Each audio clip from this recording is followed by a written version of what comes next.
she's a very young girl. She is busy in making bangle with her grandmother. But Savita is so small. She is so young that she even doesn't know the importance of having bangles or wearing bangles. We know that, that it is the Indian tradition or culture that when a girl gets married, so definitely she has to wear red bangles in her hands. So same as the case with Savita, when she will get married, someday, definitely her hands will be dyed with red henna. She will have to apply henna on her hands, and she will be dressed up in a red beautiful dress, like a bride. But what? With the marriage, not only bangles, not only beautiful dresses and so on will come. Marriage is not about fancy things, but definitely there will be many responsibilities and duties at that time which Savita had to perform. So she is so small. She is no doubt making bangles, but she is so small. She is not enough matured that she could understand the sanctity, the purity of bangles, the auspiciousness of bangles.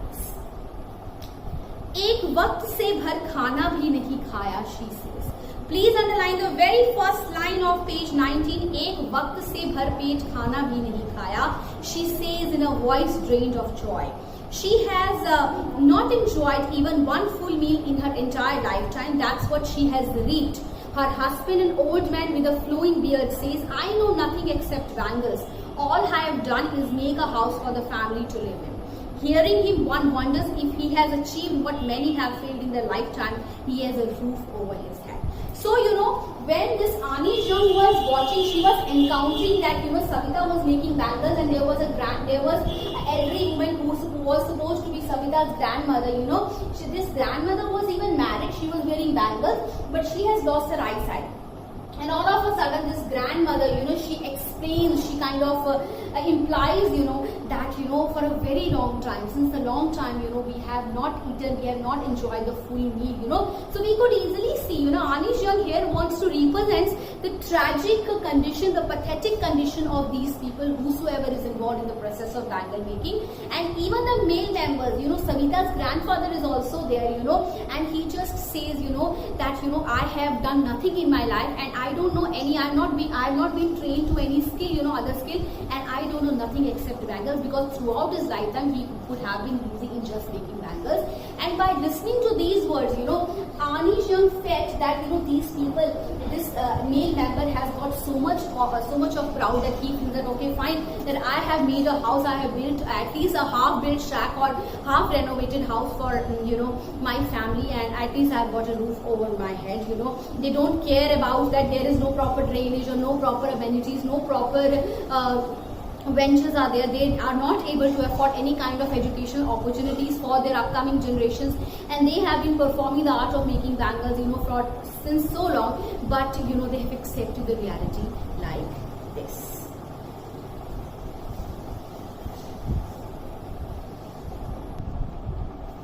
So students, now as you can see that I have drawn this kind of diagram on the video, and it may wonder to you that why I have been prescribing this diagram to you, because students, now the upcoming paragraphs or upcoming stanzas of the story are going to tell us this kind of class stratification that happens in our society. So this class stratification is very much important to understand that first of all, what is class stratification? Class stratification is basically, that how we divide class according to maybe the castes are there, or according to the socio-economic status of a person. So as if you can see, if you look into the diagram, there in the first initial basis, there are lower class, which includes maybe the people, the labor who are, for example, Mukesh and Sani Vyalam, if we talk about, rag pickers are there, bangle makers are there, or sweepers are there, or it can be any class, it can be any ground class, and then comes lower middle class, even there are these people are like hand to mouth, upper middle class condition are somewhat better, rich will be okay, they are more rich. And now there is another category, you know, which have been added, which are like super rich people like Ambani's, Tatas and all, you know, we can see, who are very filthy rich people, you know, the bureaucrats, the middlemen, you know, whosoever are involved. But these classes, these super rich or the rich classes, you know, they have a very strong impact onto these classes, because, you know, their exploitation, whatever they face in the society, it is a very prolonged history that whatever happens to them, you know, it is all due to these classes, because they enjoy their life, and what these classes are just being engaged in the web or vicious circle of poverty, which is again economics concept. They are being involved, they are being engaged, they are being woven in the vicious circle of poverty, and that's why I would say that poor are going to remain poor. Their, you know, it is what? It is a perpetual state of poverty. Their condition is never going to change, because again, that is the influence or that is the impact of bureaucrats, politicians who exploit these people for just to have, you know, for their selfish motives, or just to have, to gain some kind of vote bank and all, you know. So definitely they promise, but these promises are never fulfilled, and that's why the condition of these people, they remain same throughout the life. And it is again leads us to know that here caste decides the occupation. Definitely here, if you talk about the bangle making process, you know, the grandmother of Mukesh, you know, she makes it very clear from the initial stage, from the very beginning, that we have been born in the caste of making bangles. So it is very destined, you know, that we'll lose our eyesight someday. Okay, now students, please pay attention and let's start reading the text. Page 19, please, second paragraph. The cry of not having money to do anything except carry on the business of making bangles, not even though to eat rings in our home. The young men echo the lament of their elders. The cry of not having money to do anything except carry on the business of making bangles, not even enough to eat rings in our home, means, you know, even, you know, they are crying in their hearts, but, you know, nobody listens to them, and they cannot do anything. Nobody is even ready to take an initiative. They accepted the reality like this, and even they know the reality that they are going to lose their eyesight someday, you know.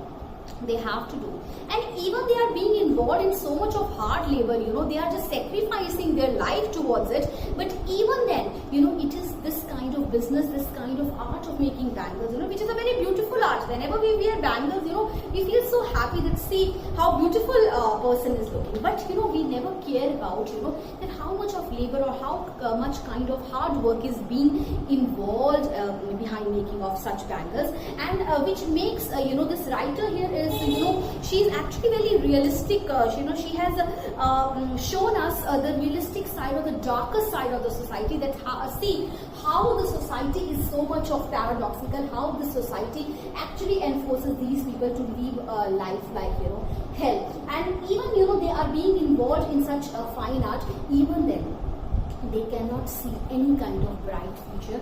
They cannot have a full meal throughout their lifetime, which is so sad, which is so tragic. The young men echo the lament of their elders. Little has moved with time, it seems, in Firozabad. Years of mind-numbing toil have killed all the initiative and ability to dream. And, you know, see, even the younger generation, they have, you know, grown up watching their older generations doing this kind of labor, and they have accepted the reality, and they will even continue this kind of process throughout their life. And this has even, you know, shed their dreams. This has even snatched the ability of the dreams. And definitely, I guess, you must underline this line when it says, years of mind-numbing toil have killed all initiative and ability to dream, which means, again, the ability to dream. Dream represents the freshness of childhood, you know, where a child is there, you know, children are very imaginative. They have lot of imagination. Even when they play, you know, they make lot of imagination in their minds. But here, what is happening? Here, the imagination power, the process of dreaming, the ability to dream, you know, that has been snatched away, which again justifies our title, which is Lost Spring. So if you are asked how to justify the title, I will again recommend you not to just use the language that has been written in book, but I guess you can express it very much in your own words by taking relevances, by taking instances from the very text.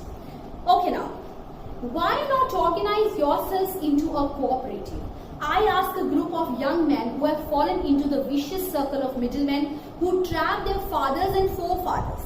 Even if we get organized, we are the ones who will be hauled up by the police, beaten and dragged to jail for doing something illegal, they say.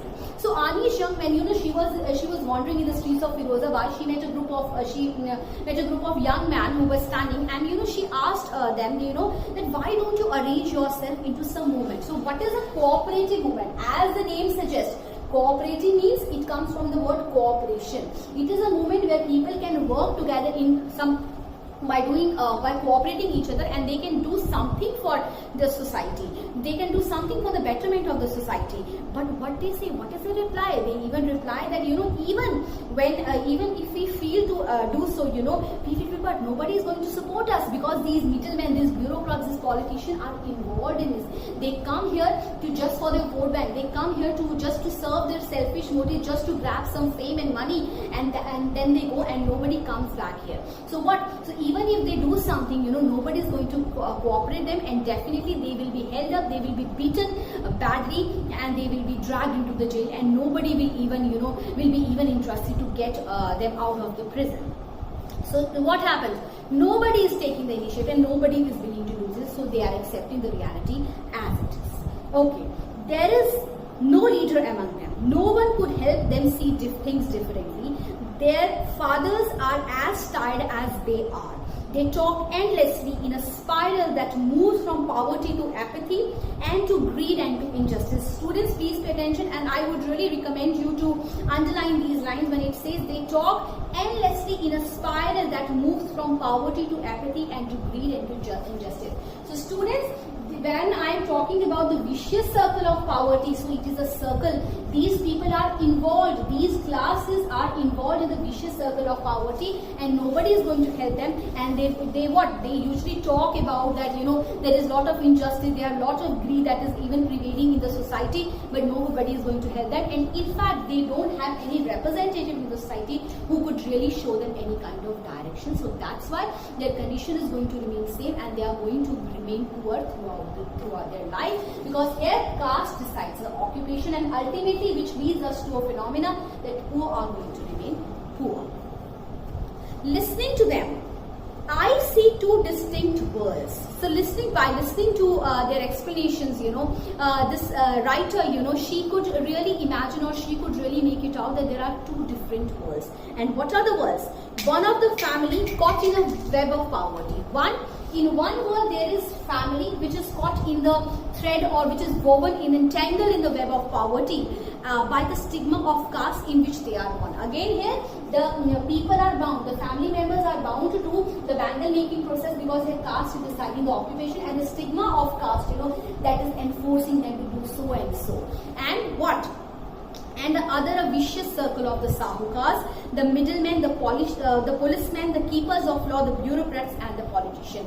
So there are two different worlds that Anish Jung has represented here. She is saying that one is family.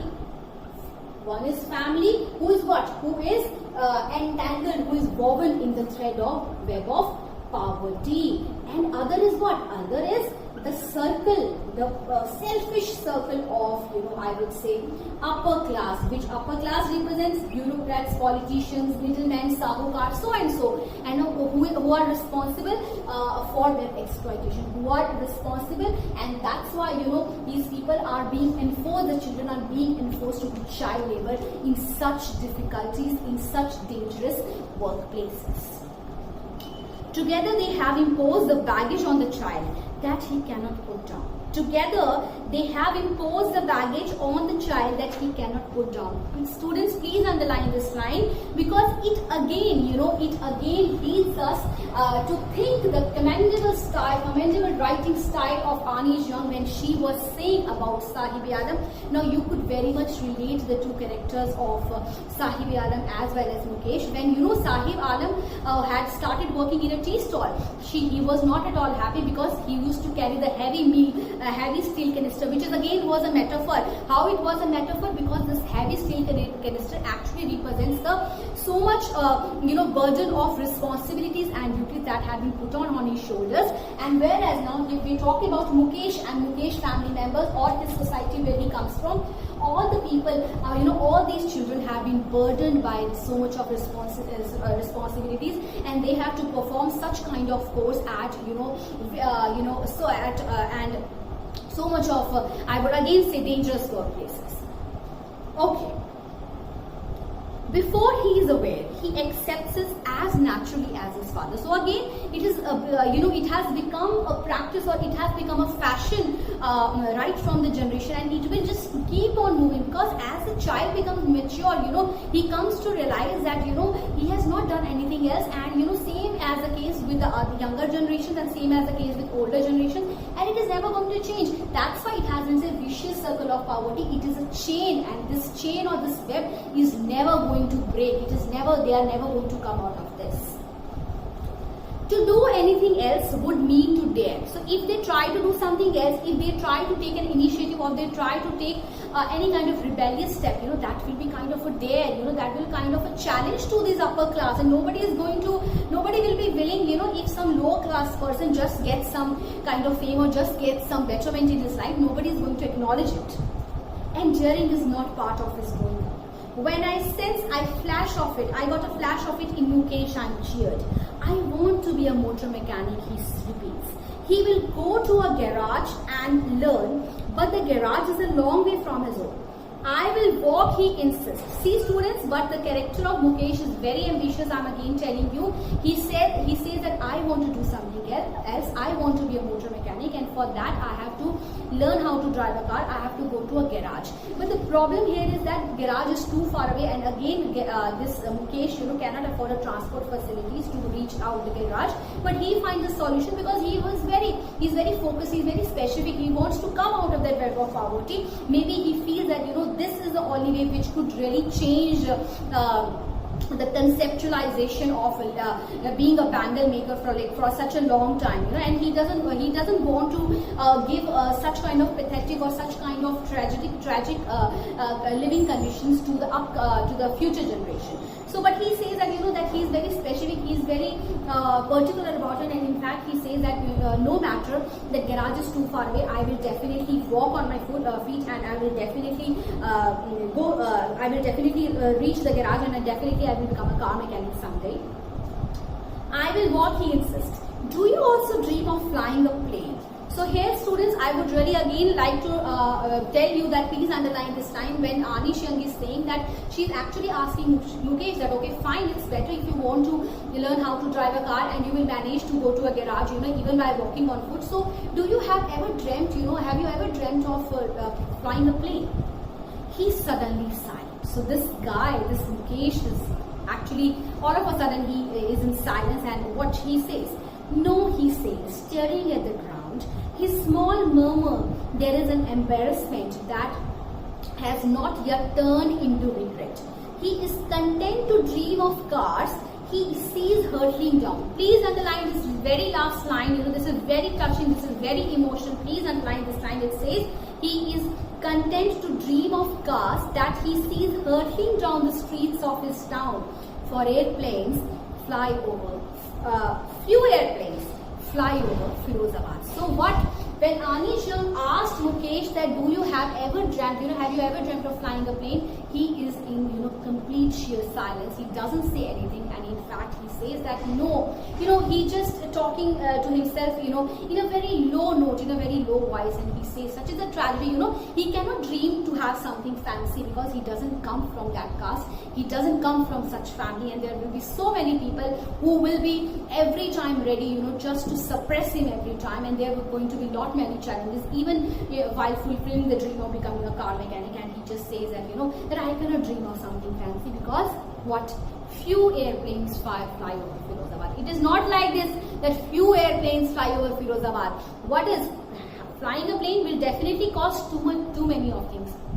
He cannot afford so much of resources. He cannot afford afford so much of money that he could become a pilot someday. That's why, you know, he's just being satisfied with this, that no, fine, it's fine with me.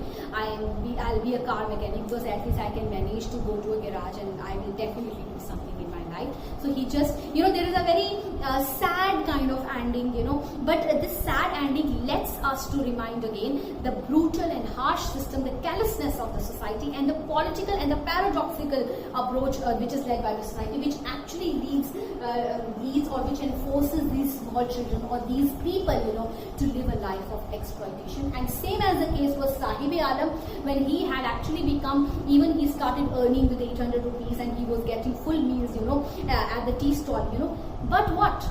He had got so many of responsibility and shoulders, because here the problem is that these people will be devoid of educational opportunities. So role of education is very much important, and students, I would really like to remind you, the day we started the chapter, I asked you in the very beginning that please thank God for a while that at least we are blessed with such a life, at least we are blessed to have education. Because see, if you take the examples of Sahib-e-Alam and Mukesh, there are many children who are being enforced to do child labor, who are being enforced to do number of household and other domestic chores, you know, at number of public and private sectors. But even then, you know, they cannot fulfill their dreams.